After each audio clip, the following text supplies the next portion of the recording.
नंदेश्वर नामक एक गांव में रहता था एक आदमी किशन नामक। किशन सब्जी बेचकर अपनी रोजी रोटी कमाता था।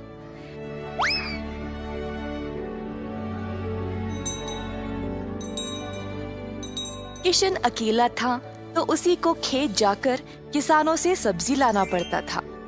अपनी मेहनत की कमाई किशन बहुत संभाल कर जमा करता था, परंतु किशन अपनी कमाई से संतुष्ट नहीं था और कुछ अच्छा और बड़ा करना चाहता था। एक दिन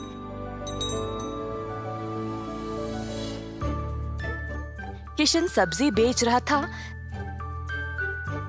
जब एक बूढ़ी महिला अपने सिर पर सब्जी की टोकरी लिए जा रही थी।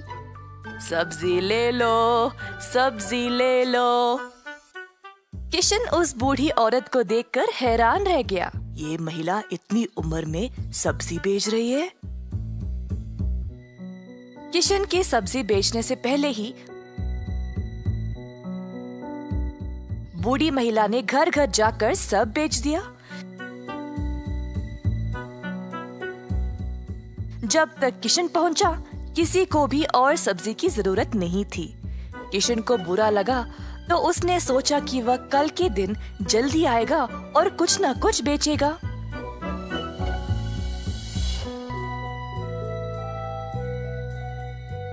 परंतु अगले दिन भी वही हुआ।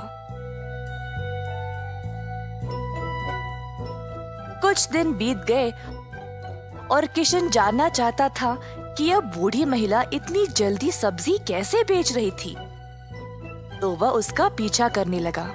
बूढ़ी महिला को पता चल गया और फिर उसने मुड़कर किशन से पूछा, बेटा, तुम मेरा पीछा क्यों कर रहे हो? क्या जानना चाहते हो? आओ पूछो मुझे। मुझे माफ करिएगा, पर मैं हैरान हूँ ये देखकर कि आप सब्जी हर रोज इतना जल्दी जल्दी कैसे बेच रही है। कुछ दिनों से मैं कुछ भी नहीं बेच पाया और मुझे पता नहीं मैं क्या करूं। मैं तो कई सालों से सब्जी बेच रही हूँ बेटा, और मैं इस काम से कभी नहीं थकती हूँ। तो बेटा, तुम रोज क्या करते हो? मैं किसानों के पास से सब्जी लेता हूँ और फिर गांव में आकर बेचता हूँ। जो भी कमाई है उससे अपना गुजारा करता हूँ। अब आपकी वजह से कई दिनों से मैंने कुछ भी नहीं कमाया। किसानों से सब्जी क्यों लेते हो? खुद की सब्जी क्यों नहीं उगाते? मुझे मदद के लिए कोई नहीं है। मैं एक छोटी सी झोंपड़ी में रहता हूँ और मेरे पास कोई जमीन भी नहीं है खेती बाड़ी करने के लिए। तुम्हें कोई बड़ी जमीन की जरूरत नहीं है।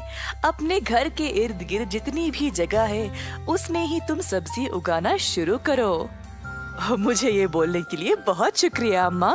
अब केवल उगाना ही नहीं, अच्छे उर्वरक का उपयोग भी करना, तब तुम्हारी फसल अच्छी होगी। किसान सीधा घर गया और अपने घर के चारों ओर बीज बोने लगा। उसने थोड़ी सी भी जगह जाया होने नहीं दी। उसने जड़ खाने वाले सब्जियां, झाड़ियां, लताओं को बोया। कुछ हफ्तों बाद उसके सब्जियां अच्छे से उगने लगी। किशन ने उनको उखाड़ा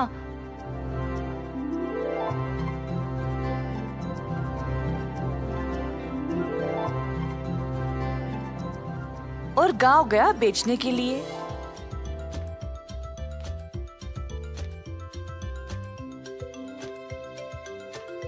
दिन पे दिन किशन को और सब्जी उगने लगी। वह अच्छा पैसा कमाने लगा और सब कुछ जमा करके उसने अपने लिए खेती करने एक जमीन का टुकड़ा खरीदा। किशन अब खेती बाड़ी करने लगा और उसकी फसल अच्छी खासी निकलने लगी। जल्द उसने एक सब्जी की दुकान खोल ली, कई तरह के सब्जियों के साथ। गांव के सारे लोगों को किशन की सब्जियां अच्छी लगने लगी और उसी के पास आने लगे सब्जी खरीदने। किशन ने अब नौकर चाकरों को भी काम पे लगाया और अपनी दुकान को और बड़ा कर दिया। एक साल के अंदर ग्राम प्रधान ने देखा कि कैसे किशन ने मेहनत करके अपने आप को खड़ा किया है। उनको किशन बहुत पसंद आया और अपनी बेटी का हाथ किशन को विवाह में दे दिया। किशन के पास अब एक सफल कारोबार, एक सुंदर परिवार और एक अच्छा जीवन था। अतः थोड़ी सी बुद्धि और मेहनत से उसका सपना पूरा हो गया।